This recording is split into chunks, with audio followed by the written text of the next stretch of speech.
Sometimes the silence of betrayal is louder than any scandal. Picture this: a grand ballroom awash in glittering chandeliers, tuxedos, and diamonds. A pregnant woman, doing her best to maintain a brave smile, stands quietly at the edge of the room while whispers swirl around her like a hungry tide. Suddenly, the mistress appears, tall, stunning, radiating confidence, and locks eyes with her target. With a sneer and a voice loud enough to carry, she mocks the woman's growing belly and delicate situation. The air is instantly thick with gasps. Everyone expects the tech magnate husband to defend his wife. Instead, silence takes hold, until the pregnant woman makes a move no one could have anticipated. What happens next will become one of the most unforgettable public scenes anyone has ever witnessed. 4 years before that dramatic charity gala, entrepreneur Marcus Ethan Wexler, founder of Wexler Innovations and heir to a Silicon Valley fortune, had married Emily Rhodes in a lavish private ceremony at Grace Cathedral in San Francisco. Marcus, known for his calm demeanor and impeccable taste, had assumed control of Wexler Innovations following his father's passing. Emily, once a promising art curator from Portland, found herself swept into a modern-day fairy tale the moment she accepted Marcus's proposal. The wedding, rumored to have cost nearly $2 million, was the buzz of the year. Nothing was spared. The bride's gown was custom-made in Milan. The guest list included elite names like Tim Cook, Sheryl Sandberg, and Jeff Bezos, longtime colleagues of Marcus's late father. The media frenzy was relentless. Emily's hesitant smiles in the wedding photos were brushed off as normal bridal nerves. Still, a few close friends had their doubts. Emily had walked away from a thriving gallery career in Portland to join the whirlwind of elite San Francisco society. In private, they weren't the flawless couple the lifestyle magazines portrayed. Marcus was always working. Business followed him home. Calls at midnight, weekend board meetings, constant travel. There were also quiet rumors that behind his composed exterior, Marcus could be controlling, emotionally distant, and rarely affectionate in ways a husband should be. Yet from the outside, they looked untouchable. With Emily's talent for style and Marcus's sharp business mind, they quickly rose to prominence as the philanthropic it couple, appearing at every major fundraiser, gala, and tech-backed benefit in the Bay Area. Their love story seemed like a dream, but even dreams can carry darkness. After the wedding, Emily was swiftly folded into Marcus's powerful philanthropic network. The Wexler name had backed hospitals, scholarship funds, and tech museums for more than 50 years. Marcus's father, the late Everett Wexler, had built not only a software empire but also a legacy of charitable giving. Marcus was determined to carry it forward, not so much from heartfelt altruism, Emily suspected, but to honor his father's memory. Over time, the endless stream of high-society fundraisers and exclusive galas began wearing Emily down. She was expected to navigate conversations with ease, host elaborate dinner parties, and design stunning penthouses for donor gatherings, sometimes with just a few days' notice. And if anything went awry, Marcus's disapproval was unmistakable. He never raised his voice, but one cold stare or a silent, tense ride home could make Emily feel like she was constantly one misstep away from disaster. Still, she endured it all quietly. Each morning she woke up with a knot in her stomach, unsure whether the day would bring another subtle look of disappointment or another silent dinner. She had never imagined marriage could feel so lonely in a room full of people. Her identity, once rooted in creative passion and ambition, now felt eroded, replaced with the unspoken expectation to smile, host, and never falter. Part of her held on to the hope that once the hectic pace of their life slowed, Marcus would open up to her more. After all, she had married him out of a mix of love, admiration, and a desire to make him proud. Behind closed doors, Marcus did show fleeting moments of warmth, praising her event coordination, offering a small smile, patting her shoulder, or surprising her with a delicate piece of jewelry after a successful fundraiser. Those rare gestures were enough to keep Emily clinging to hope. But deep down, a quiet ache grew stronger, one born not of heartbreak, but of invisibility. She wondered if Marcus saw her anymore as a partner, or simply a well-dressed extension of his brand. The thought haunted her, yet she dared not voice it. It was at one of those events, a gala supporting foster youth programs in the Bay Area, that Emily first encountered Arias Sterling, an emerging socialite with a trust fund said to come from an old Montana mining fortune. Aria was tall, dark-haired, and glided through the room in stilettos better suited for Fashion Week than philanthropy. Marcus noticed her from across the ballroom. At first, Emily dismissed it. Marcus had to maintain appearances with major donors or their heirs. It was part of his role. But soon, quiet whispers started circulating. Friends in Emily's social circle reported seeing Marcus and Aria together more than once, tucked away in the same corner booth of a private lounge, without Emily. Staff at the Wexler Foundation began mentioning that Aria had become a regular volunteer, often pulling late nights at the office that just happened to overlap with Marcus's schedule. Emily tried to tamp down her growing concerns. After all, Aria was active in the same charity circles as everyone else. But at dinners, the way Aria leaned just a bit too close to Marcus, her laughter too loud at his jokes, it made Emily's skin crawl. She eventually confided in her closest friend, Sabrina Nguyen, a sharp-minded lawyer who had known Emily since their days at Berkeley. "Don't brush off your gut feeling," Sabrina warned one afternoon over tea in Emily's rooftop garden. "If he's stepping out, you need proof. You need to be ready." Emily hesitated. She didn't want to believe it could be true. She still clung to the hope that her husband loved her. So she ignored the small alarms in her head and forced a smile at every function, even when it grew harder each time Aria floated into the room. Behind that practiced smile, however, was a growing fear that she was being slowly erased from her own marriage. That love, once felt deeply, had been replaced by public appearances and private distance. Then, one crisp autumn morning, Emily's world tilted off its axis. She found out she was pregnant. The nausea, the exhaustion, she blamed it on work and stress. A quick trip to the pharmacy changed everything. After a second test confirmed it, she decided to share the news with Marcus in a thoughtful way. She arranged soft candlelight and placed a tiny pair of baby shoes in their living room, hoping to catch him during a rare quiet moment. Marcus's reaction was restrained. He gave a polite smile, said something about surprising timing, and asked whether they should schedule a doctor's visit immediately. Emily felt a deep pang of disappointment. She had hoped for an embrace, happy tears, at the very least, a kiss. Instead, she got logistical questions, as if he were preparing for a corporate acquisition rather than fatherhood. Her hands, which had so carefully arranged those shoes just hours earlier, now trembled in her lap. She blinked away tears before they could fall, swallowing the lump rising in her throat. Still, Emily's happiness wasn't diminished. She remained determined to stay hopeful, believing the baby might bring them closer.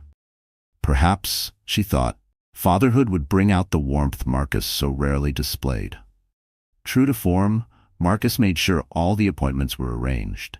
He went with her to each one, asked about vitamins, her meals, and even hired a private chef to manage her nutrition. On the surface, it all looked like concern.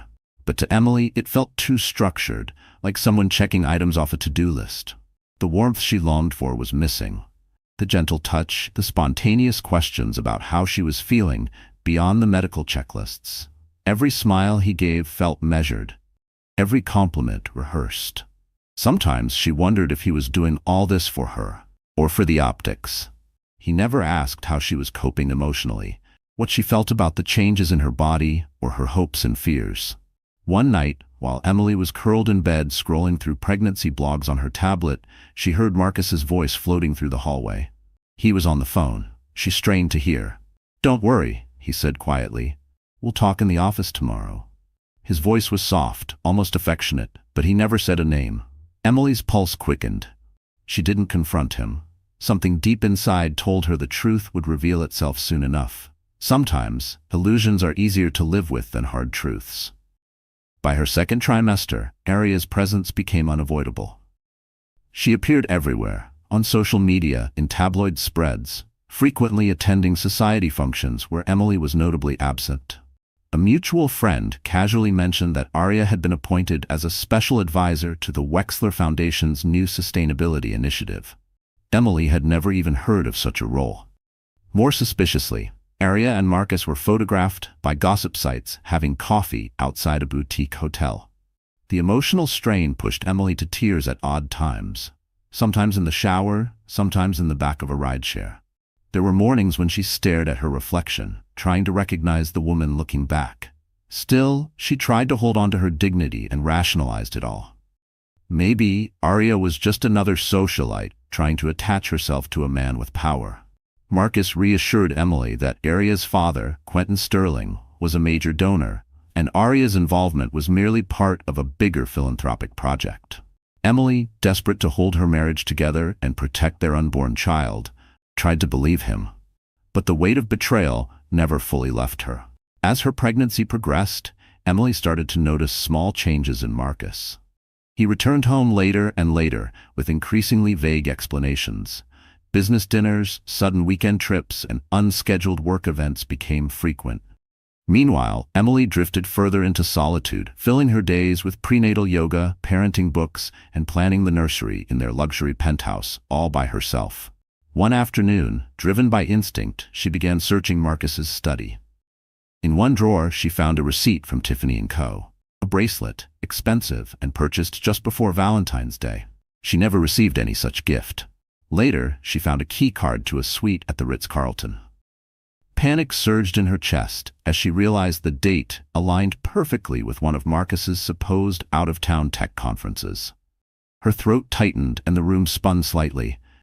How could the truth feel this sharp, this sudden?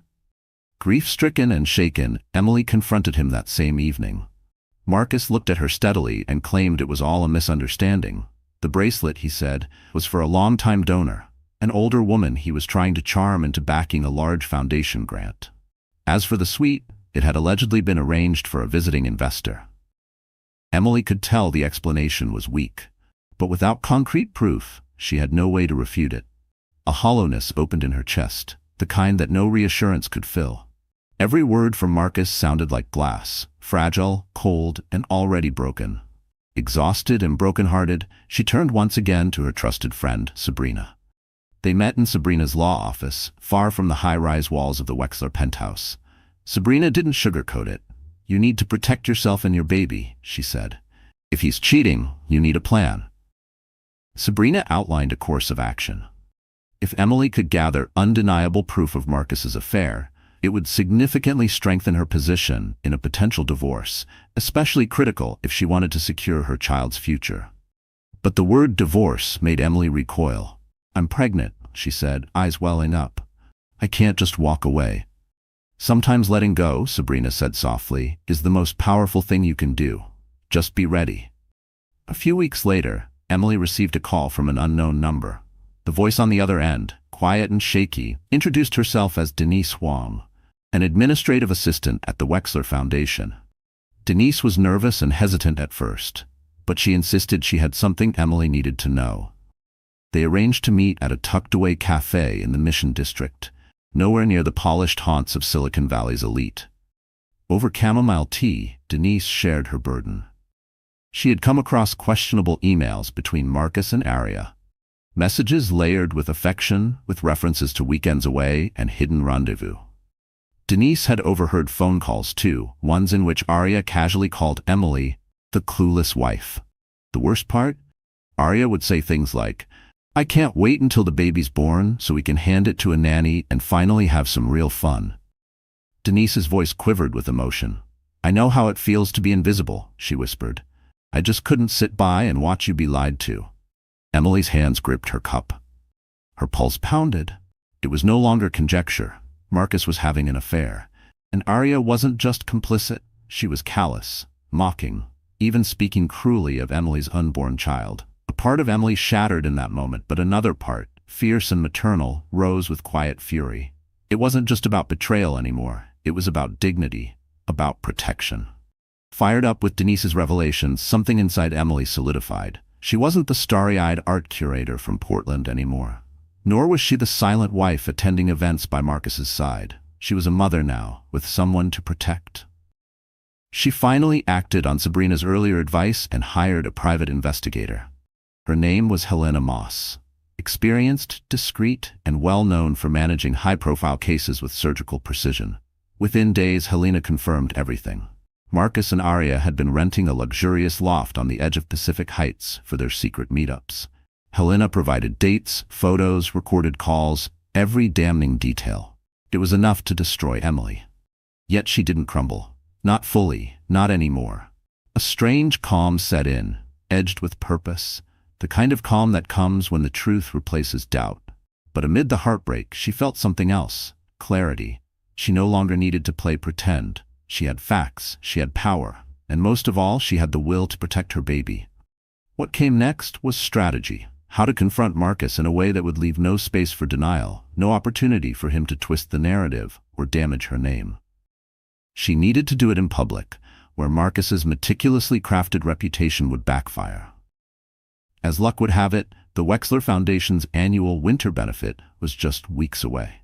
It was always a glittering occasion, drawing top names from the worlds of tech, politics, and entertainment. Media coverage was intense. Cameras rolled the moment guests stepped out of their black cars and onto the red carpet. Emily usually dreaded such events, but this time she saw it as a perfect opportunity. She reached out to Sabrina and quietly set a plan into motion. If Marcus was bold enough to parade his mistress, even with subtle cues, then Emily would make sure the truth came to light. And if Arya dared to belittle her, even while she was pregnant, Emily would respond with poise and precision, striking back where it hurt most. In the days that followed, Emily worked behind the scenes. Sabrina's legal team finalized the divorce papers with Marcus's infidelity as the cause. Emily also prepared a separate envelope filled with irrefutable evidence: photos, transcripts, receipts. The final stroke: how and where he would be served. Center stage, under the brightest spotlight possible. On the night of the winter benefit, the ballroom of the Lancaster Pavilion was transformed into a glistening winter wonderland. Strings of icy white lights hung from the ceiling. Sculpted ice towers shimmered in the reception hall, and snow-white floral arrangements lined the tables. Guests arrived in designer gowns and tailored tuxedos, smiling for the press. Now nearly 6 months pregnant, Emily walked in alone, wearing a custom midnight blue gown that embraced her bump with understated grace. Marcus arrived separately in a black sedan, with Arya in tow. Though they didn't walk the carpet together, insiders knew what their relationship was. Arya wore a silver silk gown that dipped dramatically at the back, capturing the attention of every photographer she passed. The smirk she gave the cameras made it clear she was enjoying her spotlight. Emily remained serene, greeting fellow patrons and old acquaintances with a calm grace. She noticed Arya watching her from across the room, but refused to look back. This wasn't about spite, it was about execution, and the night had just begun. When the program started, Marcus took the stage to deliver opening remarks for the Wexler Foundation. He thanked donors, praised the staff, and introduced a new tech-based housing initiative, something Arya had likely been involved with behind the scenes. He stood tall, self-assured, earning polite applause. The tension in the room simmered. Emily sat near the front, spine straight, chin raised. Arya, brazen as ever, sat just 2 seats away. During the intermission, Arya strolled over with a champagne flute, lowering her voice to a whisper only Emily could hear. "You really ought to stick to water in your condition," she said with mock sweetness. "Or is the baby your only stake in the Wexler name now?" Emily's chest tightened, but her voice stayed soft and steady. "I'm perfectly fine," she replied, "and so is my child." Arya let out a haughty chuckle. "We'll see how long that lasts." She drifted away, leaving Emily flushed with fury. But she didn't react. Not yet. Bigger things were in motion. The real show began when Arya took the stage to introduce a special musical performance, newly titled Director of Donor Engagement. Standing beside a string quartet, she praised the Foundation's mission while slipping in thinly veiled barbs at so-called traditional families who struggled with keeping up appearances. Her tone was layered with implication. Some in the crowd raised their eyebrows. Others whispered behind glasses of wine. The message wasn't lost on everyone. Some thought she was merely speaking in vague philanthropic terms. But to Emily, every word was a blade. Her cheeks flushed, her pulse raced. She spotted Marcus along the sidelines, arms folded, his face unreadable. Was that amusement or apprehension? The mistress was mocking the pregnant wife in front of a packed room, behaving as though she had the moral high ground. But Arya had no idea what Emily had planned. After Arya's speech, guests returned to mingling. Major donors clustered around Marcus to discuss tech initiatives, while Arya basked in the glow of attention, relishing her moment. Emily's hand gently rested on her belly. She drew in a slow breath, steadying herself. Sabrina, seated at a discreet table near the back, locked eyes with Emily and gave a subtle nod. It was time. The master of ceremonies took the mic and announced a surprise presentation. A few words from Emily Rhodes Wexler. The crowd clapped politely, curiosity piqued. Emily walked calmly to the stage, microphone in hand. The spotlight found her, highlighting the faint tremble in her arms, but when she spoke, her voice was steady and clear. She began by thanking the guests, expressing gratitude for the Wexler family's philanthropic mission. Her words, laced with quiet grace, stood in stark contrast to Arya's smug performance earlier. Then, with a breath that seemed to pull from the very core of her resolve, Emily said, "I'd like to invite my husband, Marcus Wexler, to join me on stage for a brief announcement." There was scattered applause. Marcus rose, walking to the stage, his face composed, unreadable. Arya stayed off to the side, arms crossed, lips taut. She had no inkling what was coming. As Marcus stood beside her, Emily turned to the crowd with a soft, poised smile. "Marcus and I have supported many charitable projects together these past months, or at least, that's how it might have seemed." The room fell silent. The cameras were rolling, every moment recorded. "But tonight," Emily continued, "I need to speak a truth that weighs heavily on me. I stand here not only as Marcus's wife, but as the mother of his unborn child. And while I believed we were building a life together, the truth reveals something far different: betrayal, deception, and deep dishonor." Gasps rippled through the audience. Heads turned. At the edge of the ballroom, Arya blanched. With solemn poise, Emily produced a manila envelope and held it aloft. "I regret to inform you, and all of our esteemed guests, that I am filing for divorce." She handed the envelope to Marcus, who froze in place, his expression faltering. A wave of murmurs swept through the crowd like thunder before a storm. "This envelope contains documented proof of Marcus Wexler's affair with Arya Sterling," Emily announced. At the mention of Arya's name, every camera turned in her direction, catching her wide-eyed look of horror. "There are photographs, receipts, recorded conversations, and much more. I think it will be more than enough to explain my decision." The room gasped as one. Marcus's jaw tightened. Arya looked like she might collapse, but Emily stood tall, tears in her eyes, yes, but strength in her voice. "I will not be humiliated," she said, "and I will not allow my child to be raised in a home built on lies. This ends now." The ballroom erupted. Some guests tried to hide their astonishment. Others gossiped openly. Cameras stayed fixed on Arya, who stormed forward and grabbed Marcus by the arm, her expression twisting with rage. "You said you'd take care of this," she hissed, her words caught by a nearby microphone. Marcus, flustered and sweating, turned to the stunned audience. "Everyone, please, this is a misunderstanding."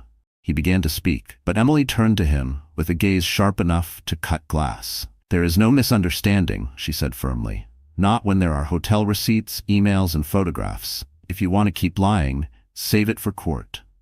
Security personnel lingered at the edge of the stage, unsure whether to step in. Marcus gave them a brief signal to stand down.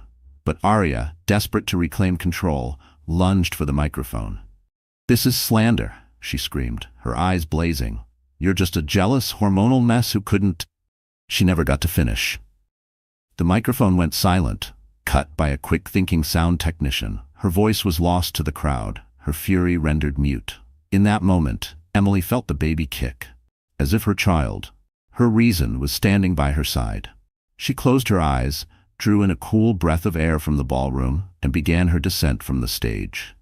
The final image captured by the press that night was one of Emily, hand on her belly, walking with unmatched grace, while Marcus and Arya stood frozen in the harsh glare of scandal.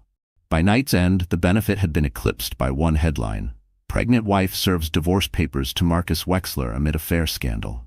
Social media exploded. Tabloids couldn't print fast enough. Paparazzi swarmed outside the Lancaster Pavilion, eager to catch a shot or grab a quote. Emily, escorted by Sabrina, slid into a waiting black car and sped away from the chaos. Inside the car, her hands trembled. The emotional cost of the confrontation weighed heavily on her. Sabrina placed a calming hand on her shoulder. "You did what you had to do," she said softly. Now let the lawyers take it from here. Marcus called multiple times that night. Emily didn't answer. Aria, too, sent a flurry of messages, which Emily refused to open. For the first time in months, Emily felt a quiet freedom, free from performance, free from lies. Her future was still uncertain, but she was no longer imprisoned in a marriage built on deceit. By sunrise, the internet was ablaze. Every major news outlet ran the story. Hashtags like Wexler scandal and mistress mockery trended across platforms. Unexpectedly, public sympathy poured in for Emily. Her composure, especially given her pregnancy, struck a chord. News anchors and commentators who once praised Marcus as a visionary now condemned his hypocrisy. Aria's social media accounts were bombarded with scorn, accused of destroying a marriage, of cruelty toward a pregnant woman. Even celebrities weighed in. Talk show host Wendy Williams didn't mince words. If you're bold enough to flaunt an affair, be bold enough to face the fire. In philanthropic circles, Aria's name became radioactive. Rumors surfaced that her father, Quentin Sterling, was livid, concerned that her recklessness might smear their family legacy. The next morning, Marcus appeared at Emily's penthouse, uninvited. The doorman tried to stop him, but he pushed through. Emily, wearing a soft robe, her belly visible beneath the fabric, met him in the living room. Sabrina was already there, arms folded, ready if needed. Marcus looked haggard, bloodshot eyes, hair disheveled. "You ambushed me," he hissed, voice shaking with fury. "At a charity event, in front of everyone. You humiliated me." Emily didn't flinch. "I told the truth," she said calmly. "You humiliated yourself." "The moment you took Aria to bed," Emily began. Marcus ran a hand through his hair, pacing. "We could have handled this privately. The donors are furious. The board is calling for my resignation." "Consequences of your actions," Emily interjected sharply. "I owe you no sympathy." Marcus tried to pivot, his tone shifting to pleading. He promised the affair was over, that he'd be a real father to their child. But the words were empty. Emily looked at him, her eyes brimming with tears. All she could see were the sleepless nights, the whispered phone calls, and Aria's cruel taunts. The weight of months spent pretending everything was fine now came crashing down, a silent scream building in her chest. Her body ached not just from pregnancy, but from the emotional erosion of betrayal. She shook her head. "I'm done," she said. "If you truly want to be a father, you'll do so on the terms I set, through my legal team." With those words, she turned and walked away, leaving Marcus in stunned silence. Sabrina followed him to the door and quietly ushered him out. Once alone, Emily returned to her bedroom and finally let go. The tears came in waves. She mourned the life she thought she had, the love she once believed in, and the father her child might never fully know. She sobbed into her pillow, clinging to the only thing that felt real now, the life stirring inside her. Yet beneath the sorrow burned something stronger. Resolve. She swore to shield her baby from manipulation. If Marcus wanted to be part of their child's life, it would be on her terms, not his. And as for Aria, Emily hoped that Marcus would one day recognize the vast difference between temporary infatuation and lasting partnership. But she no longer cared to see it happen. In the following weeks, Sabrina and her legal team fought fiercely over the divorce terms. Marcus resisted, especially Emily's demand for sole physical custody.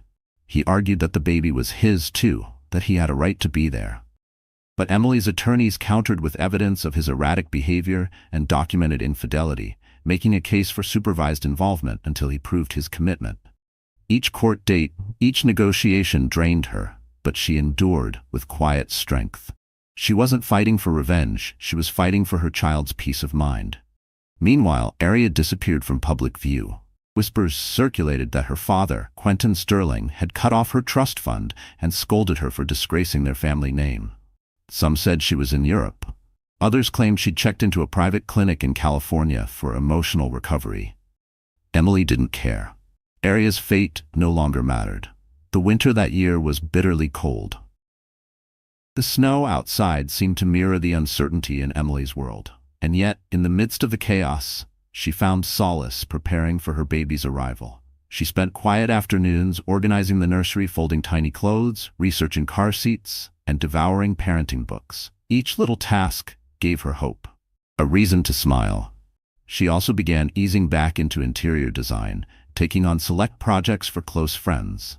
It rekindled her creative spark and reminded her of the Emily who had existed before the Wexler name, before the scandal. Sometimes she wondered whether going public had been the right decision, whether she could have handled it differently.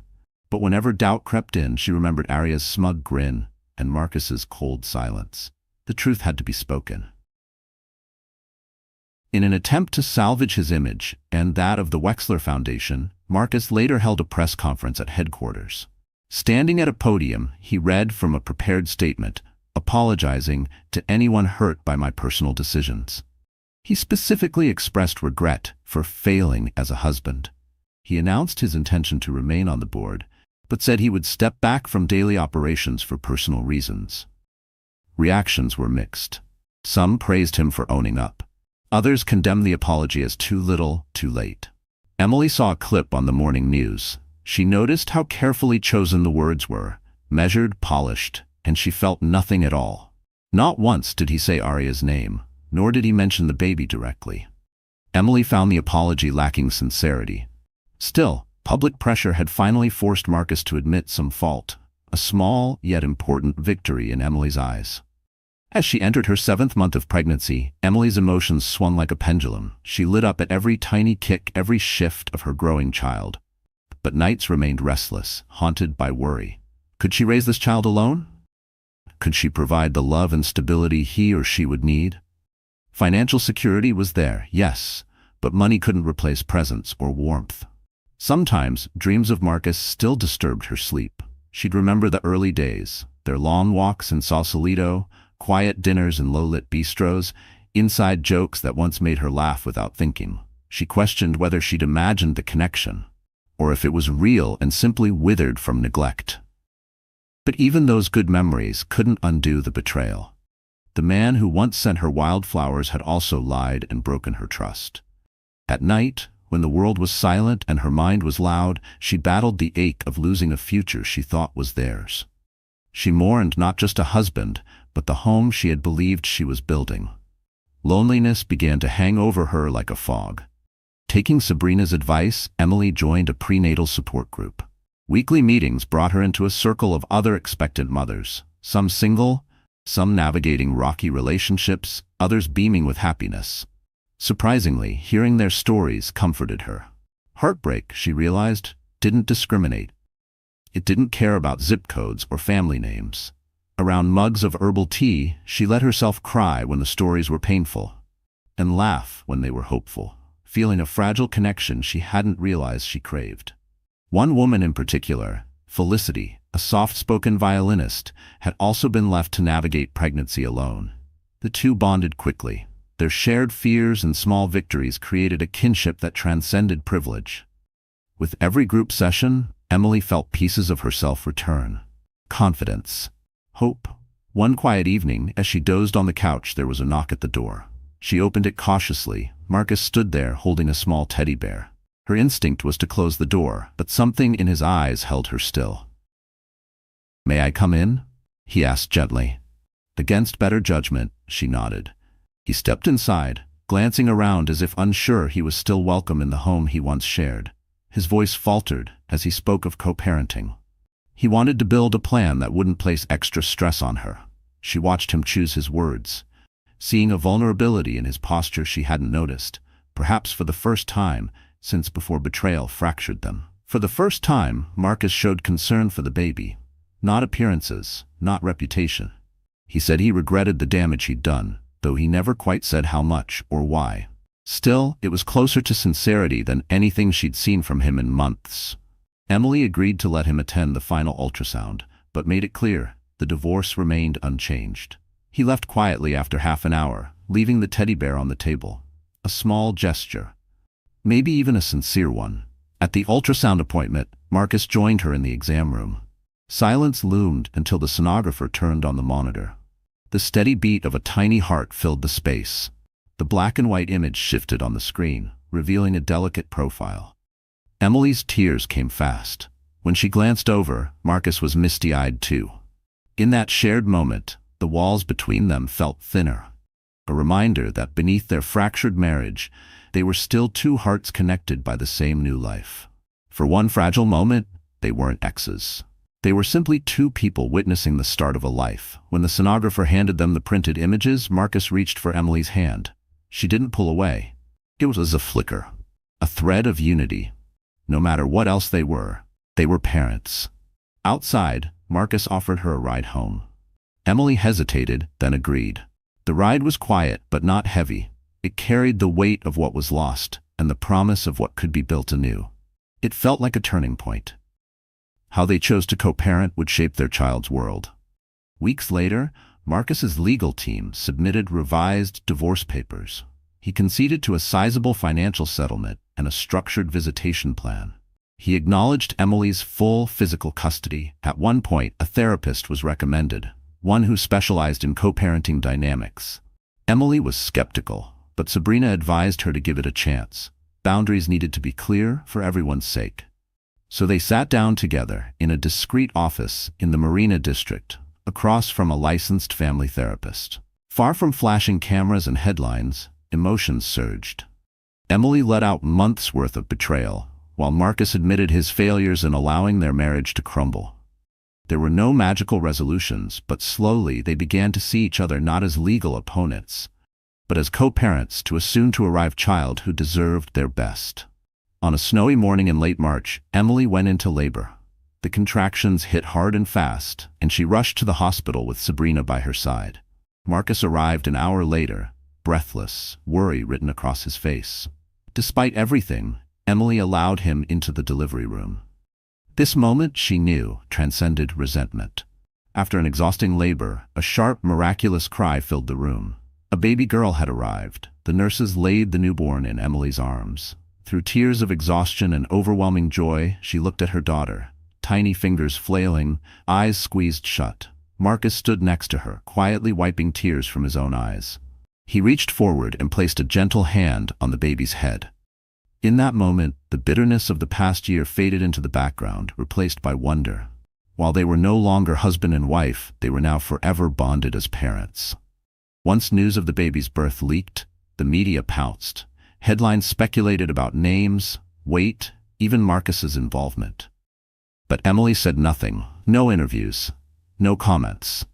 Her daughter's privacy was sacred. Marcus released a short, lawyer-approved statement. "We are thankful for a healthy delivery and ask for privacy as we focus on our daughter's well-being." Arya was nowhere in the picture. No posts, no public comments. She had seemingly vanished, ostracized from the elite social circles that once embraced her. In a world ruled by appearances, Arya had burned every bridge. Whether she felt guilt or regret, no one knew. Emily no longer cared. While Emily recovered in the hospital, Marcus visited daily. The tension that once filled every conversation dissolved into polite exchanges about formula, nap routines, and pediatrician visits. Occasionally, they shared a laugh, a flicker of their former selves.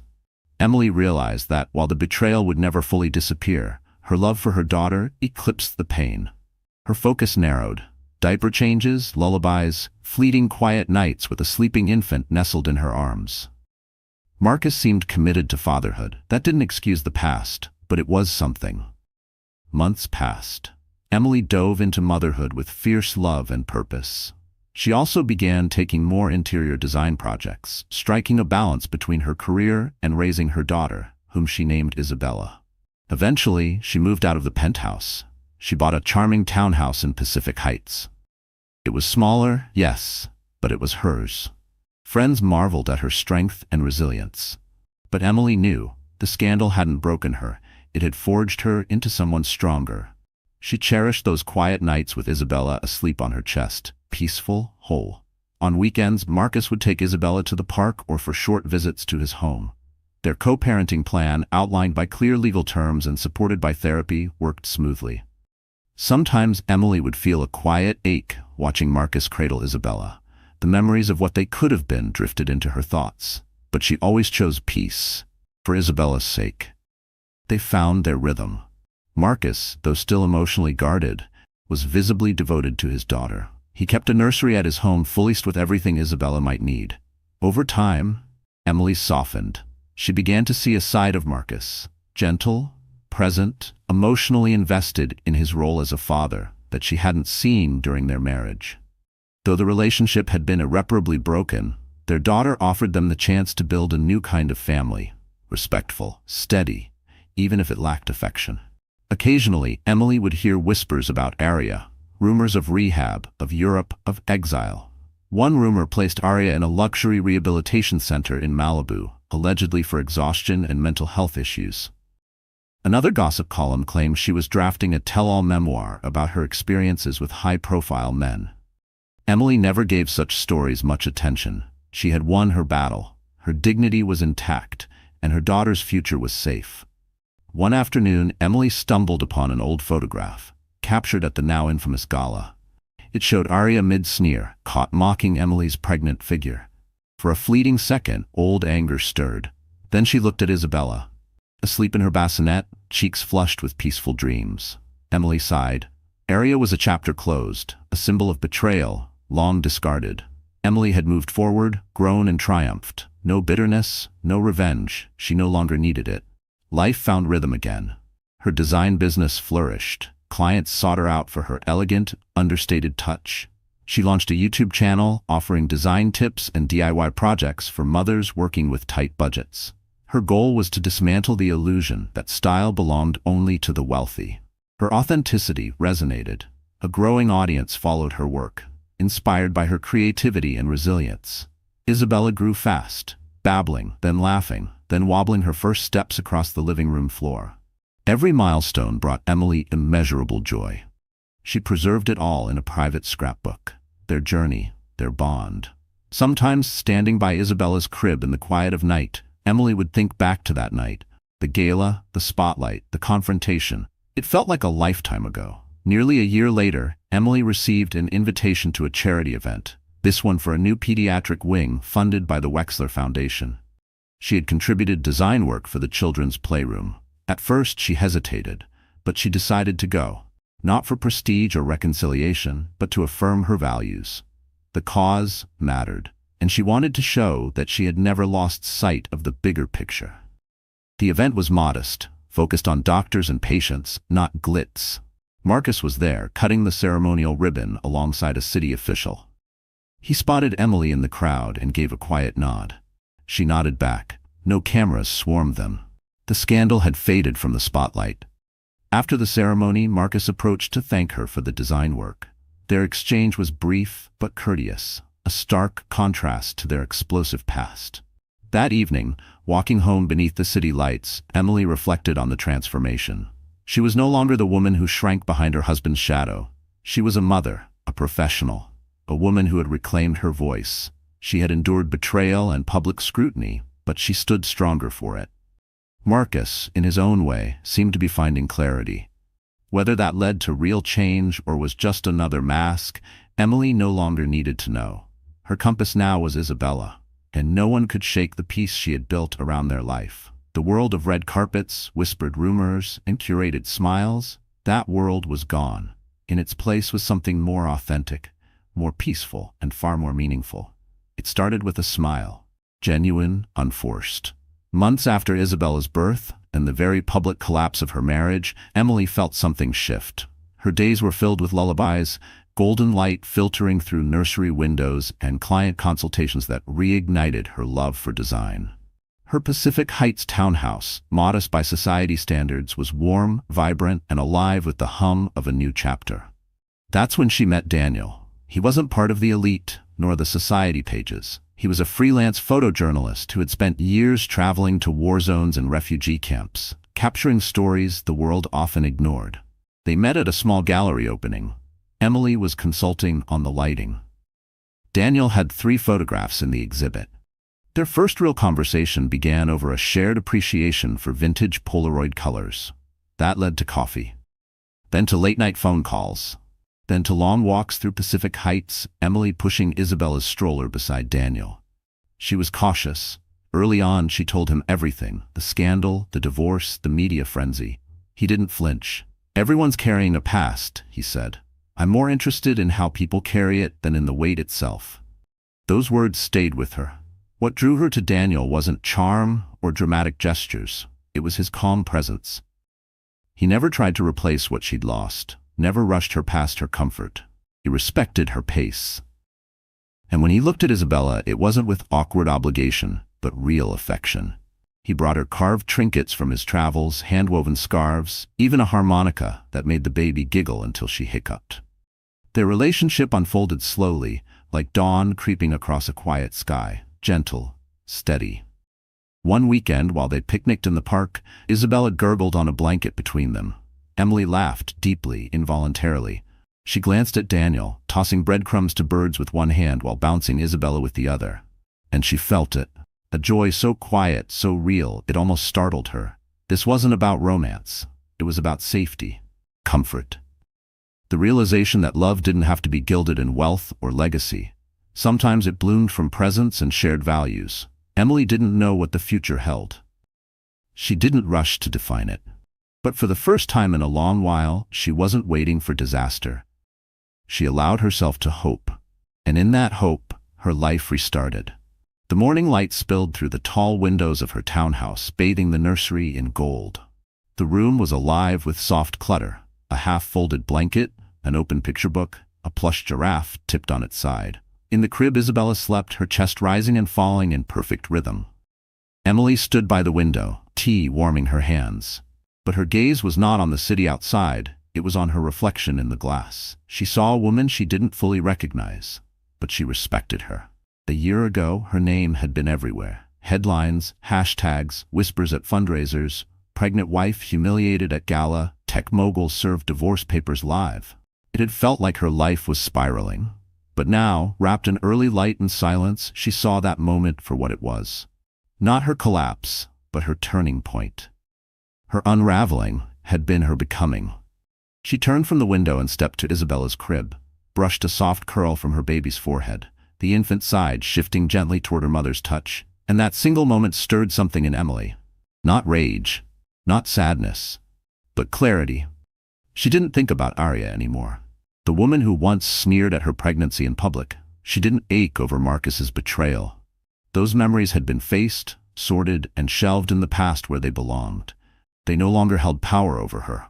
What filled her now was peace, resolve, and the quiet, fierce joy of a life reclaimed. Her business was thriving. Her YouTube channel, once a hesitant project born in grief, had found its voice. Her home echoed with laughter, with love, with a new rhythm, that of a mother and daughter growing into the world together. Some might always call what happened to her a scandal. Some might only remember the night the world watched her fall. But Emily knew better. It wasn't a scandal, it was a rebirth. She pressed a gentle kiss to Isabella's forehead and whispered, "We made it." And in that quiet truth, Emily found everything she ever needed to know. So here we are, dear friends. What a journey it's been.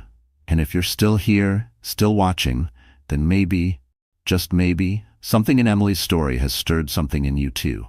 Maybe it's the strength she found when all felt lost. Maybe it's the quiet power of walking away from what no longer serves you. Or maybe it's just the simple, beautiful truth that healing doesn't always come with applause. It often happens in silence, in small steps, in choosing peace every single day. You know, the Stoics have a saying, "We suffer more often in imagination than in reality," Seneca. And Emily's journey shows us just that. The pain was real, yes, but what crushed her most were the imagined futures, the broken hopes, the fear of doing it alone. And yet, when she stepped into that truth, when she embraced the reality, she discovered something else: clarity, resolve, and rebirth. Another quote I love from Epictetus: "It's not what happens to you, but how you react to it that matters." Emily didn't choose betrayal, but she chose how to respond. She didn't collapse under public scandal, she rose. She didn't lash out in bitterness, she moved forward with grace. And in doing so, she taught us all something valuable. So here's my invitation to you. If you found strength, peace, or even just a whisper of truth in this story, give it a like. Share it with someone who might need to hear it today. And hit that subscribe button so we can keep bringing you more stories that inspire, that reflect your courage, your struggles, your humanity. Because the world doesn't need perfect stories. It needs real ones. Like Emily's. Like yours. Until next time, stay strong. And remember, your rebirth might be waiting on the other side of your unraveling.